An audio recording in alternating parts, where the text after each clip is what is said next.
제가 아는 분이 영국 런던에 여행을 다녀왔는데 가서 그 템즈강에 있는 다리를 하나 보고 깜짝 놀랐답니다. 타워 브릿지라는 다리입니다. 제가 사진을 준비 좀 해달라고 했는데 이 다리예요. 이 다리를 그가 보고 왜 놀랐는가 하면 뭐 규모 때문에 놀란 게 아니라 이 다리를 1894년에 건축했다라는 겁니다. 여러분 정말 놀랍지 않습니까? 그 당시에 우리나라는 어떤 상황입니까? 조선 말기 한강에 무동력 나룻배 타고 다니던 그런 시대인데 영국은 1894년에 이 다리를 벌써 건축을 했대요. 와, 여러분의 표정이 이렇게 무덤덤하세요. 놀랍지 않습니까? 정말. 제가 2018년에 미국 뉴욕에 갔다가 브루클린 브릿지를 보고 정말 저도 깜짝 놀랐어요. 아니, 깜짝 놀라는 정도가 아니라 기가 죽을 정도였습니다. 보여주셔야죠. 제가 왜 기가 죽었냐 하면 뭐 이 다리의 위용 때문이 아닙니다. 이 다리가 이제 그 맨하탄과 브루클린을 연결하는 다리입니다. 다리 길이가 1894m입니다. 와, 정말 깜짝 놀랄 정도 아닙니까? 세계 최초의 철강으로 만든 현수교입니다. 그런데 제가 기가 죽었던 것은 이 다리를 1883년에 건축을 했더라고요. 와, 여러분 좀 놀라는 표정이라도 실제로 가서 보면 이거 놀랄 정도가 아니라 기가 확 죽어요. 여러분, 저는 저 다리를 보면서 어떤 생각을 가졌었는가 하면, 야, 사람의 생각이 얼마나 중요하냐, 사람이 생각을 어떻게 가지는가에 따라 인간의 역사가 달라질 수 있구나, 사람의 인생도 달라질 수 있구나, 그런 마음이 들더라고요. 여러분, 우리는 살아가면서 늘 생각을 갖고 살지 않습니까? 안타까운 것은 많은 사람들이 늘 한계가 분명한 생각을 갖고 산단 말입니다. 예를 들면 나는 안 돼, 나는 못해, 나는 여기까지야, 불가능해 라는 생각들입니다. 그것이 사람들이 가진 생각의 한계입니다. 여러분, 이와 같은 생각의 한계는 어디로 이어집니까? 존재의 한계로 이어집니다. 그리고 삶의 한계로 이어집니다. 역사의 한계로 이어지게 됩니다. 그래서 늘 작은 나, 부족한 나, 연약한 나의 모습으로 살아가게 된다는 거예요. 그것은 절대로 우리를 향한 하나님의 계획이 아니거든요. 그럼 이 생각의 한계가 어떻게 극복될까요? 한 가지 방법밖에 없습니다. 하나님이 어떤 분이신가, 여러분 그것을 우리가 바로 알고 바로 믿어야 합니다. 그러면 이 생각의 한계는 극복이 되는 것입니다. 여러분, 우리가 하나님을 알아야 합니다. 하나님이 얼마나 크고 놀랍고 위대하신지를 아는 역사가 우리에게 일어나야 한다라는 것입니다. 모세처럼 우리가 고백할 수 있어야 합니다. 여러분, 신명기 10장 17절 말씀을 보면 모세가 이렇게 선포합니다.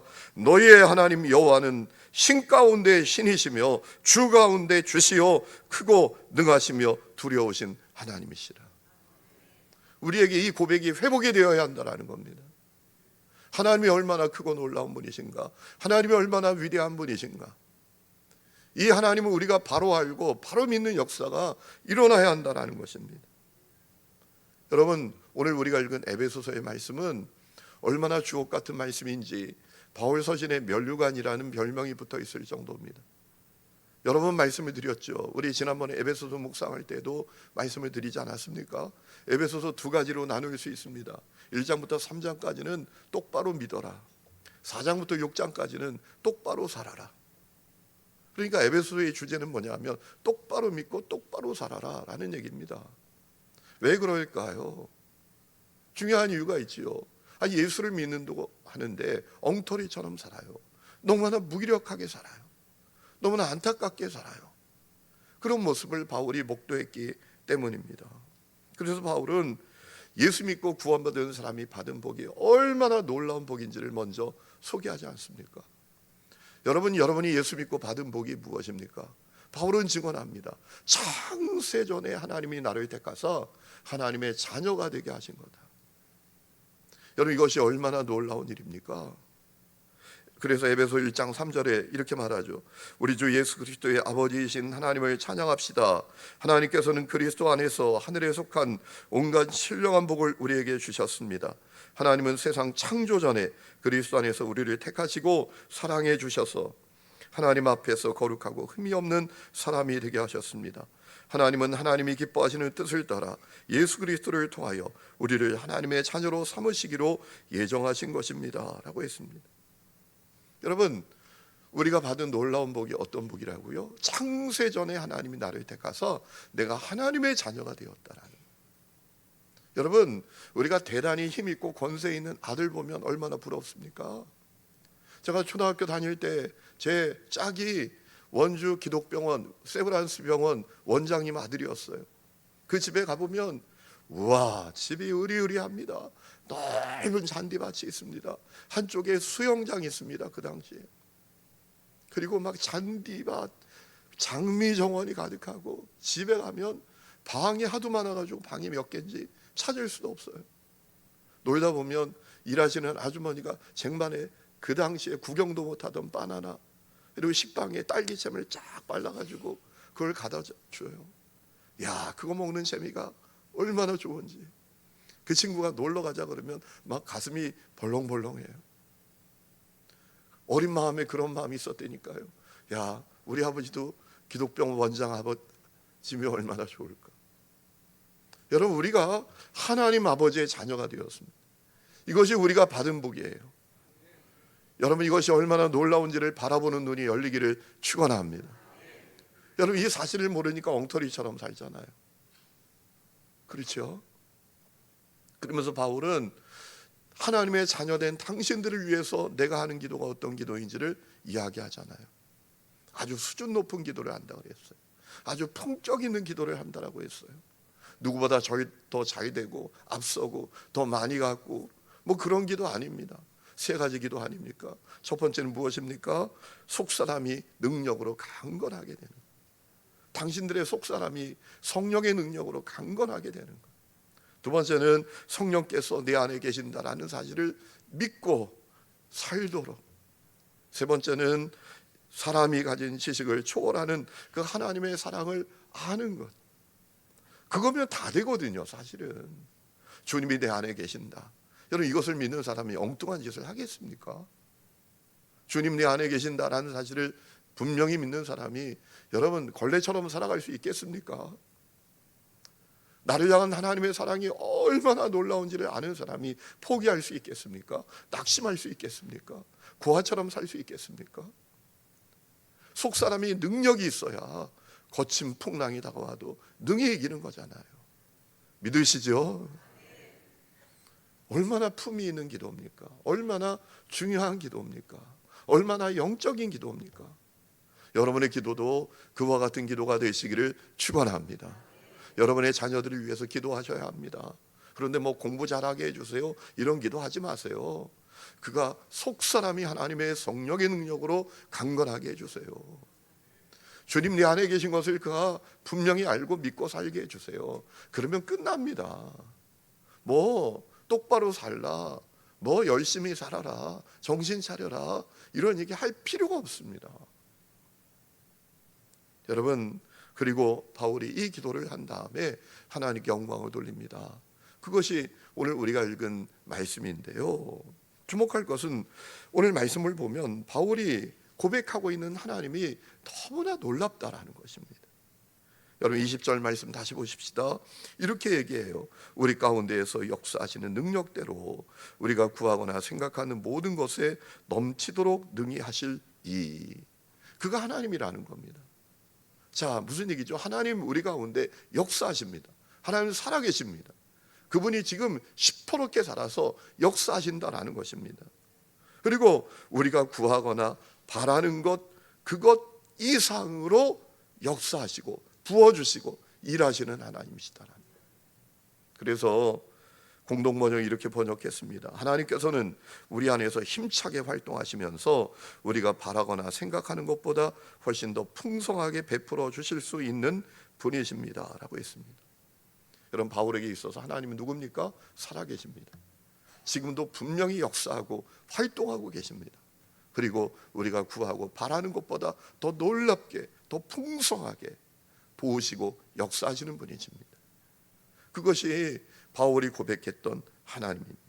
그래서 그 하나님께 영광 돌린다고 말하잖아요. 21절 교회 안에서와 그리스도 예수 안에서 영광이 대대로 영원 문구하도록 있기를 빕니다. 아멘이라고 했습니다.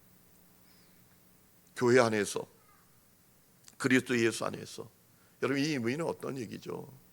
교회를 통하여 라는 의미예요. 교회를 통하여 하나님이 영광 받으시기를 빕니다. 이렇게 기도했다라는 거예요. 그래서 공동번이 이렇게 번역했더라고요. 하나님께서 교회와 그리스도 예수를 통하여 세세 무궁토록 영광을 받으시기를 빕니다 라고 했습니다. 하나님께서 교회를 통하여 영광 받으시기를 빕니다. 하나님 누구시냐? 지금 역사하시고 살아 일하시는 분이십니다. 우리가 바라고 구하는 것보다 더 놀랍게 항상 일하시고 역사하시는 분이십니다. 그러니 그 하나님이 교회를 통하여 영광 받으시기를 빕니다. 이렇게 고백을 했다라는 거예요. 주목할 것은 교회 안에서와 라는 표현이에요. 교회를 통하여 영광 받으시기를 빕니다 라는 말씀이에요. 이 말씀의 의미는 무엇입니까? 이런 의미입니다. 교회가 하나님이 얼마나 놀랍고 크고 위대한 분이신 것을 분명히 믿고 구하고 생각하는 것보다 더 놀랍게 풍성하게 역사하시는 하나님을 믿기를 원합니다라는 그런 고백이라는 거예요. 여러분, 그렇다면 여러분은 그렇게 믿습니까? 건물이 교회가 아니라 여러분이 교회잖아요. 우리 공동체가 교회잖아요. 여러분, 그렇다면 여러분 믿습니까? 나는 작지만 하나님 크고 위대하시다. 내가 바라고 구하는 것 그것보다 더 놀랍게 역사하시는 분이시다. 오늘 교회된 여러분에게 그 믿음이 있습니까? 우리 교회 공동체에 그 믿음이 있습니까? 이거 점검해 봐야 합니다. 물론 계속되는 실패, 좌절 때문에 때로는 그 믿음이 희미해질 때가 있지요. 자꾸 실패하고 자꾸 좌절하게 되면 하나님 크고 위대하시다. 내가 생각하고 구하는 것보다 더 놀랍게 일하신다. 이 믿음이 희미해질 때가 있지요. 그런데 여러분 한번 가만히 생각해 보십시오. 하나님 우리에게 놀랍게 역사하시기를 원하시는데 왜 우리가 자꾸 실패하나요? 왜 우리가 자꾸 좌절합니까? 그 이유가 무엇입니까? 아주 중요한 한 가지가 있더라고요. 내가 그저 세상의 꿈을 위해서 살아가기 때문에, 세상의 꿈과 세상의 계획을 위해서 내가 몸부림치기 때문입니다. 육신의 정욕, 안목의 정욕, 세상의 자랑을 위해서 꿈꾸기 때문입니다. 여러분, 왜 하나님이 우리를 그렇게 도와주셔야 됩니까? 육신의 정욕을 위해서, 안목의 정욕을 위해서, 세상 자랑을 위해서 꿈을 품고 몸부림을 칠 때 왜 하나님이 우리를 도와주셔야 돼요? 여러분, 기억하실 것이 있습니다. 사단의 전략이 있습니다. 여러분이 세상의 꿈과 세상의 계획을 이루는 것에 실패해서 하나님의 꿈과 하나님의 계획에 대해서 아무런 의욕을 갖지 못하게 만드는 것, 그것이 사단의 전략이에요. 여러분, 정신 차리셔야 합니다. 여러분, 우리에게 분명한 믿음의 고백이 있어야 합니다. 나는 작지만 하나님은 크시다. 나는 작지만 하나님은 크시다. 하나님은 내가 생각하고 바라는 것 이상으로 역사하시고 일하시는 분이시다. 이 고백이 우리에게 있어야 합니다. 여러분, 이것에 따라서 우리 인생이 달라집니다. 공동체가 달라집니다. 가정이 달라집니다. 여러분, 한번 세계 지도를 펼쳐놓고 보십시오. 이 생각, 이 고백을 가진 나라들은 역사가 달랐습니다. 아까 우리가 사진을 봤잖아요. 영국이 1894년에 저 타워 브릿지를 만들고요. 미국이 1883년에 저 브루클린 브릿지를 만들 수 있었던 이유가 뭡니까? 그 나라가 믿음 위에 세워진 나라였어요. 그들에게 믿음이 있는 거예요. 하나님은, 우리는 작지만 하나님은 크시다. 하나님은 우리가 계획하고 생각했던 것보다, 우리가 바라고 구하는 것보다 더 놀랍게 일하시는 분이시다. 이 믿음이 그들에게 있었기 때문이 아니겠습니까?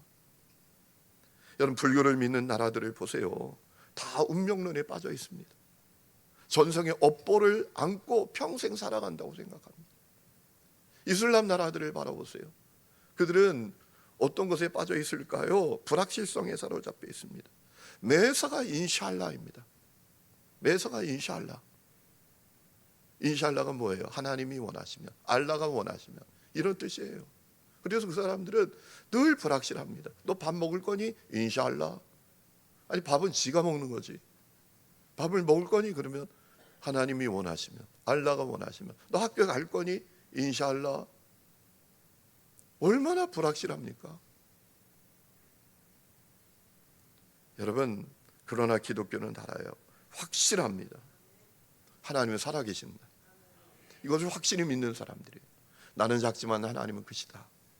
하나님은 내가 구하고 바라는 것보다 더 놀랍게 일하신다. 이것이 성경의 약속이니까 이걸 확실히 믿고 사는 사람들이 그리스도인인 줄로 믿습니다. 여러분, 이 고백을 가져야 돼요. 여러분, 이 고백을 가지면 자세와 태도가 달라지고요, 역사가 달라지게 되어 있습니다. 성경을 보세요. 성경 안에 있는 역사가 다 그와 같은 역사 아닙니까? 여러분, 이스라엘 성들이 출애굽해서 이제 가나안 땅을 향하여 가다가 가데스 바네에 도착을 했습니다. 12명의 청탐꾼을 이제 가나안 땅에 보냅니다. 돌아왔습니다. 그 사람들이 보고를 하는데 보고가 쫙 나뉩니다. 2명의 보고, 10명의 보고가 나뉩니다. 10명의 사람들이 와서 보고하는 내용이 뭡니까? 이런 거예요. 우리는 작지만 그들은 강하다. 우리는 메뚜기인데 그들은 거인이다. 우리는 거기 못 간다. 그 고백 아니었습니까? 하지만 여호수아와 갈렙 두 사람의 보고는 달랐어요. 우리는 약하나 하나님은 강하다. 하나님 우리와 함께 하신다. 하나님이 허락하시면 갈 수 있다. 여러분, 그것이 그들의 고백 아니었습니까? 그래서 어떻게 되죠? 여호수아 갈렙은 가나안 땅에 들어가 그 땅을 차지했지만 그 10명의 사람들, 또 그 10명의 부정적인 보고에 편승했던 사람들은 다 광야에서 방황하다가 죽고 말지 않았습니까? 여러분, 이스라엘 성들이 가나안 땅에 들어가서 하나님의 약속대로 살지 못하고 전심 다해 하나님을 섬기지 못하고 살아가요 이방 민족들에게 압제를 당합니다. 미디안 족속에게 압제를 당하게 되었습니다. 엄청난 고난을 겪게 되었습니다. 그때 이스라엘에 한 사람이 있었습니다. 기드온이라는 사람이 있었습니다. 이 사람은 회의론 자입니다. 이런 생각으로 사로잡혀 있었어요. 하나님 우리를 사랑하시고 하나님 살아계시면 왜 우리 꼴이 이 모양 이 꼴이야? 왜 우리가 저 미디안 족속에게 압제를 당하면서 살아가고 있어? 이런 생각으로 가득한 사람이었어요. 그래서 하나님께서 하나님의 사자를 통해서 미디안에게서 구원하라고 기드온을 부르셨지만 그는 뭐라 합니까? 나는 작아요. 나는 연약해요. 나는 부족합니다. 그 고백 아니었습니까? 여러분, 하나님께서 회의론자 기드온에게 하나님이 얼마나 놀랍고 크고 위대한 분이신지를 드러내 주시지 않습니까? 그가 재물을 준비했습니다. 국물이 흠뻑 적셔진 재물이었습니다. 하나님이 한순간에 태워버리십니다. 그가 양털을 준비했습니다. 이슬이 흠뻑 베이게도 하고 바짝 마르게도 하시는 기적을 통하여 하나님이 얼마나 크고 위대한 분이신가를 드러내시지 않았습니까? 여러분, 기드온이 그 하나님에 대한 믿음을 갖게 되었습니다. 그러자 어떤 일이 벌어지죠? 300명 데리고요, 메뚜기대 같은 해변의 모래처럼 많은 미디안 족속에게 승리하는 역사가 일어나지 않았습니다. 바벨론 포로로 끌려갔던 느헤미야가 예루살렘에 돌아와서 성벽을 재건하는데요, 야, 이건 뭐 사람이 생각할 수 없는 역사가 일어납니다. 성벽이 52일 만에 재건이 됩니다. 그 거대한 예루살렘 성벽이 52일 만에 조그만 집 기초공사도 못할 텐데 성벽이 재건이 됩니다. 여러분, 왜 그렇습니까? 느헤미야에게 하나님에 대한 고백이 달랐기 때문입니다. 어느 날 예루살렘에서 돌아온 하나니가 이야기합니다.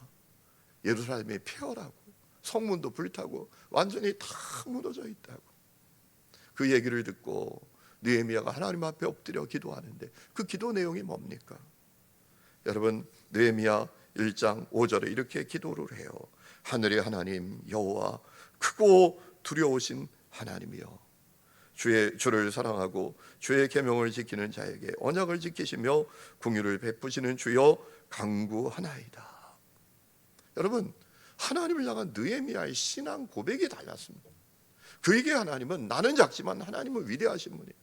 나는 작지만 하나님은 크신 분이십니다. 내가 구하고 바라는 것보다 더 놀랍게 그 이상으로 역사하시는 분이 하나님이십니다. 그 고백이 느헤미야의 신앙 고백이었습니다. 그래서 역사가 일어나게 된 겁니다. 마르틴 루터 킹이 참으로 백인에게 차별받고 살아가는 그 흑인들의 비참한 환경 가운데 살아갑니다. 그는 참으로 흑인이라서 인간 취급을 받지 못하는 작은 흑인에 불과했습니다. 그런데 그에게 하나님을 향한 믿음이 있습니다. 하나님 크고 위대한 분이시다. 그래서 그 하나님을 믿고 그가 외치기 시작합니다. 나에게 꿈이 있다. 나에게 꿈이 있다. 흑인도 백인과 똑같이 밥 먹고 학교 가고 함께 일하는 꿈이 있다. 여러분, 그 당시에 흑인이 백인처럼 살아간다는 것은 상상도 못합니다. 이건 뭐 꿈도 못 꾸는 얘기입니다. 그런데 이 마르틴 루터 킹은 하나님 믿고 꿈을 꾸는 겁니다. 나에게 꿈이 있다. 하나님과 하실 수 있다. 외치지 않습니까? 여러분, 그래서 어떤 일이 벌어지죠? 1964년에 미국에서 인종 피부색에 따라, 인종에 따라 사람을 차별하지 않는 민권법이 통과가 되지 않았습니까? 여러분, 성경에 있는 역사, 이 땅에 있는 역사, 다 그 역사의 원인은 무엇입니까? 주님에 대한 신앙 고백이 달랐다는 거예요. 제가 부산에 사역할 때 계단 99개에 있는 교회가 있지 않았습니까? 정말 어려워요. 그 교회 성도들은 그 계단 99개의 환경을 벗어날 수 있다고 꿈에도 생각을 못합니다. 그런데 내려와서 정말 멋진 교회를 건축하고 교회가 부흥되었잖아요. 어떤 사람들은 그래요. 부산에서 그 환경을 아는 사람들은 저를 뭐 대단하게 여기고, 와, 이 목사 어떻게 그렇게 했어? 여러분, 그런데 어떻게 그럴 수 있습니까? 뭐 이건 대단한 거 아니에요. 지극히 평범한 거예요. 하나님을 향한 신앙 고백만 정상적이면 가능한 거예요. 나는 작지만 하나님은 크시다. 나는 약하지만 하나님은 위대하시다. 하나님은 내가 구하고 바라는 것 그 이상의 역사를 이루시는 분이시다. 이 믿음만 있으면 되는 거예요. 그게 대단한 믿음입니까? 그게 뭐 특별한 믿음이에요? 성경이 우리에게 말하고 있는 정상적인 믿음 아니겠습니까? 사랑하는 성도 여러분, 하나님 여러분에게 누구십니까? 오늘 여러분 이 새벽에 나와 있잖아요. 이 새벽에 아주 힘들게 나오시지 않았습니까? 도대체 그렇다면 하나님이 여러분에게 누구십니까? 여러분에게도 바울에게 있었던 그 신앙 고백, 느헤미야에게 있었던 그 신앙 고백이 있기를 주의 이름으로 축원합니다. 나는 작지만 하나님 크셔. 하나님은 내가 구하고 바라는 것 그것보다 더 놀랍게 일하시고 그 이상으로 역사하시는 분이셔. 이 신앙 고백이 우리에게 있어야 할 줄로 믿습니다. 여러분, 그러면 역사가 달라집니다. 내 개인의 역사가 달라지고 가정의 역사가 달라지고 공동체 역사가 달라진다라는 거예요. 새해가 시작이 됐어요. 새해가 시작됐으면 뭐합니까? 신앙 고백이 달라지지 않는데, 신앙 고백이 달라져야 새해가 시작된 것이 우리에게 의미 있게 다가오는 것 아니겠습니까? 생각의 한계를 벗어나야 합니다. 생각의 한계를 합리성으로 포장하지 말아야 합니다. 어떤 사람은 생각의 한계, 믿음의 한계를 합리성으로 포장해요. 포장하지 마셔야 합니다. 나는 작지만 하나님은 크십니다. 하나님은 내가 생각하고 바라는 것보다 더 놀랍게 일하시는 분이십니다. 이 고백이 인생을 다르게 만듭니다. 여러분의 자녀도 다르게 만듭니다. 우리 교회 공동체, 이 나라도 다르게 만들 것입니다. 그 역사가 여러분에게 이루어지기를 주의 이름으로 축원합니다.